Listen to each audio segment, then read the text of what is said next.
Southampton are poised to test Brendan Rodgers' desire to stay as Celtic boss. SunSport understands the English side's vice-chairman of football Les Reed, who advises Chinese owner Gao Jisheng, is a big admirer of Rodgers. After the sacking of flop Argentinian Mauricio Pellegrino, he placed the history-making hoop scaffer high among his list of replacements. Rodgers signed a 4-year deal at Celtic in April 2017, worth close to £2.5 million a year. That salary and likely 7-figure compensation figure would not deter Saints, who face a huge fight to maintain their top-flight status. Rodgers, also linked with Arsenal, is homing in on an unprecedented second successive clean sweep. That chance to make further history could yet be enough to ensure he resists a move by Southampton.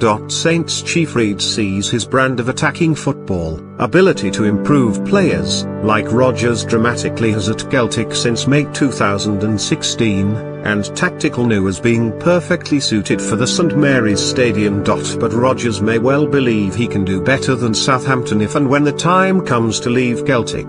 Sacked Watford